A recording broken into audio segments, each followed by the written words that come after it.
Hmm.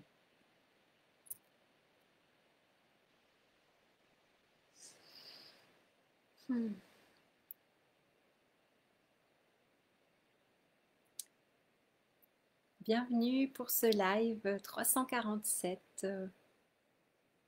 Écoutez, ce soir nous avons fait le cercle dans le programme Wild and Wise avec les hommes.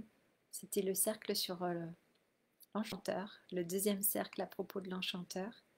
Et c'était vraiment très très beau, très particulier, très, ouais, très très joli, j'allais dire, oui, joli, très beau.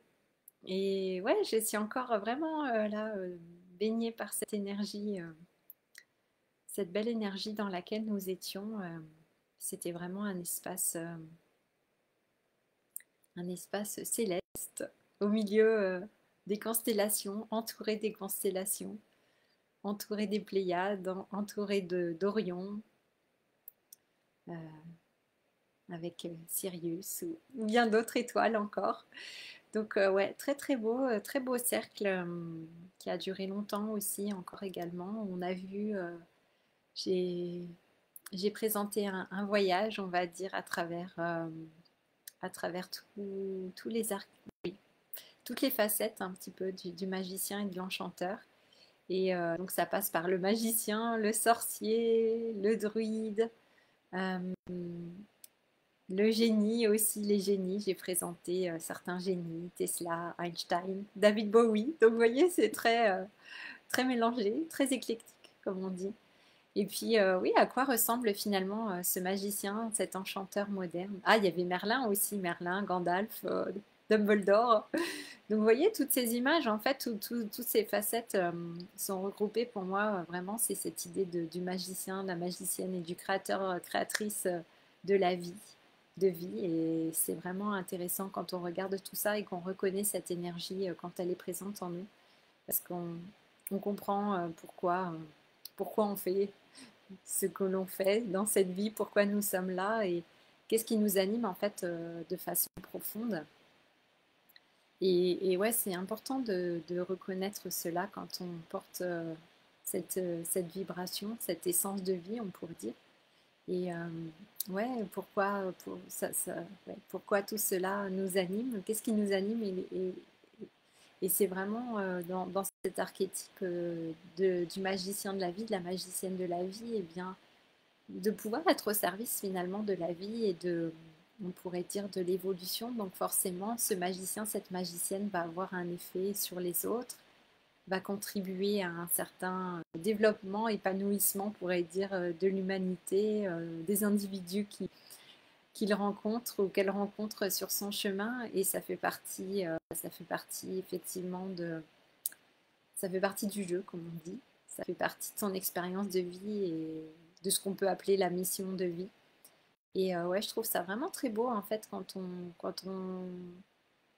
prend le temps de regarder ça euh, avec du recul, avec de la distance et puis de laisser ressentir en fait ce que ça provoque en nous, ce que ça génère en nous comme ressenti. Et c'est très très beau, hein. C'est très très beau. Et ce soir, j'avais vraiment l'impression d'assister comme à la naissance, vous savez, la naissance comme si nous étions dans le cosmos et qu'on assistait à la naissance d'une nouvelle étoile.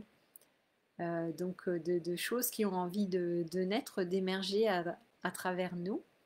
Et je vous invite aussi eh bien, à ressentir cela dans cette période de transformation, de changement, de métamorphose, de transmutation, et bien de ressentir aussi ce qui cherche à naître à travers vous, sous bien des aspects. Et c'est pas forcément toujours simple à identifier, à conscientiser, mais de pouvoir ressentir qu'il y a comme une force qui est là, qui nous pousse, hein, qui nous pousse vers l'avant, et de reconnaître quelle est cette force. Et souvent, bah oui, c'est cette force de vie, cette énergie de vie. Il y a des forces comme ça qui sont à l'œuvre et qui nous invitent ou qui nous poussent et bien, à mettre au monde certaines choses, hein, à créer, à manifester certaines choses. Et c'est important je pense, de pouvoir se laisser aller dans ce processus, de lâcher prise, de laisser faire. et ouais, d'accueillir en fait ce qui cherche à naître à travers soi, comme un enfant qu'on mettrait au monde. Et c'est vraiment ouais, de faire naître cela et nous-mêmes, nous sommes transformés dans l'expérience, ça c'est sûr. Nous-mêmes, ça nous transforme en chemin. Et je trouve que c'est très très beau. Et plus on laisse ce processus et la vie œuvrer à travers nous, et plus finalement de la magie, plus la magie est là et au rendez-vous, et plus il peut se passer des choses qu'on peut appeler extraordinaires, mais qui finalement sont naturelles, hein. C'est comme les phénomènes naturels, ça peut être impressionnant, mais finalement, bah, c'est tout à fait naturel, c'est quelque chose de naturel, ça fait partie de notre nature, ça fait partie de la vie. Donc ouais, se laisser aller dans ce processus créateur, je trouve que c'est vraiment très très beau.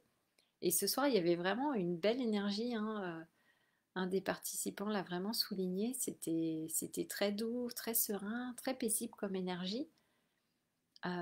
C'était pas chaotique du tout. C'était ouais, c'était vraiment de la sérénité. Et je vous dis, j'avais l'impression d'assister à une naissance dans le cosmos et c'était doux en fait. C'était quelque chose de doux.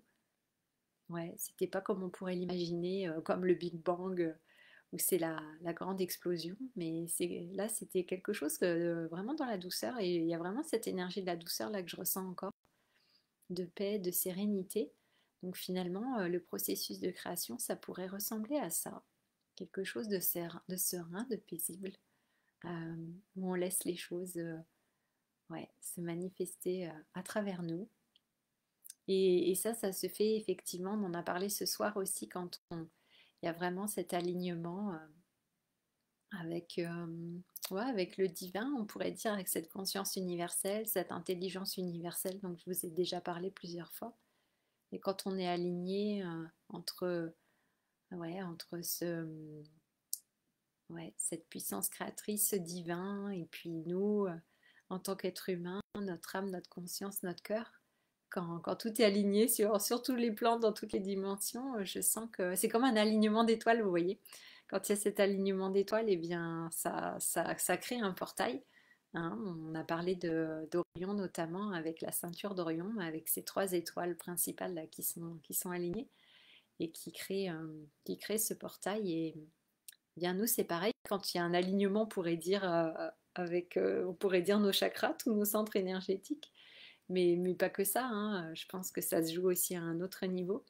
Quand on est aligné aussi comme ça, bah, ça fait comme un alignement d'étoiles et puis ça peut créer effectivement ce portail, ce passage pour laisser cette ouverture, on pourrait dire aussi, euh, pour, euh, pour que les choses puissent se manifester à travers nous. Et ouais, c'est très très beau. Vous voyez, dans le programme La Créatrice, j'avais déjà conscience de cet alignement, mais là, je l'ai compris différemment ce soir avec cet archétype de l'enchanteur céleste. Ouais, ça a pris une autre dimension, ça a pris une dimension multidimensionnelle, si on peut dire. Et ouais, c'est comme un alignement d'étoiles, en fait, c'est exactement ça, hein. C'est ça qui me vient. Et ouais, dans ces cas-là, il y a comme un portail qui s'ouvre et il y a des choses magnifiques et merveilleuses qui peuvent naître et émerger à travers, passer à travers. Et ça passe à travers, hein, c'est comme en alchimie, hein, quand la lumière cherche à passer à travers la matière et l'idée c'est de laisser le plus possible la lumière traverser la matière et de ne pas lui opposer de résistance. Et c'est le processus qu'on fait aussi hein, quand on est en immersion magique, de laisser passer davantage encore de lumière dans notre corps de matière. Et ouais, je trouve que c'est vraiment beau et c'est ce qu'on va faire notamment à Rocamadour, hein. Donc l'immersion magique du 17 au 23 septembre. Donc si ça vous parle, si ça vous appelle, il y aura ça aussi au programme. Ça me parle beaucoup. Donc voilà, très très beau cercle ce soir. C'était vraiment encore très beau, très intéressant. Donc je remercie vraiment les hommes pour leur confiance et ouais, d'avoir choisi de se lancer dans cette aventure. C'est vraiment beau et effectivement, on se révèle les uns aux autres au fur et à mesure des cercles et c'est très très beau de voir cette progression, cette évolution, cette avancée. Hein, c'est vraiment beau, hein. On n'a pas envie que ça s'arrête presque. Si on n'a pas envie que ça se termine. Et ouais, la prochaine fois, nous entrons dans l'archétype du roi, qui est le dernier archétype de ce programme. Et ouais, ça va être intéressant. Mais pour l'instant, ouais, il y a besoin d'intégrer cette énergie du magicien et de l'enchanteur et d'aller beaucoup plus loin parce qu'il y a beaucoup de choses à découvrir. Donc, prendre le temps de laisser tout ça atterrir et s'installer en nous, c'est vraiment important avant de tout de suite passer à autre chose, à une autre énergie. Et ouais, donc je vous invite à ressentir aussi ce qui peut se passer pour vous par rapport à ça. Mm. Ouais, en tout cas, c'est très très beau. Voilà ce que je peux vous dire et vous transmettre. Ah, bon, mais écoutez, je vais m'arrêter là. On se retrouve demain. Donc demain pour un nouveau live. Les immersions magiques en montagne ont commencé. Donc il y a une première immersion ce dimanche à Alpage de Charousse au niveau des Ouches. Donc si vous êtes au pays du Mont Blanc ou pas très loin en Haute-Savoie, eh bien, ou si vous êtes en vacances par ici, eh bien, venez vers moi. Nous allons faire ça, cette belle immersion avec Henri, en collaboration avec Henri. Donc vous aurez deux enchanteurs pour vous, un enchanteur, une enchanteresse. Alors ça, c'est vraiment de la chance. Et ouais, et donc et lundi, c'est les balcons de la mer de glace du côté de Chamonix. Une autre immersion magique. Normalement, le soleil sera de la partie. Il revient dimanche et lundi. Donc ouais, je vous invite à me contacter si vous souhaitez participer. Ça va être ouais, de belles immersions. Voilà, des très belles choses à faire aussi en montagne. Voilà les amis, bien écoutez, je vous embrasse, je vous souhaite une belle soirée, une belle nuit ou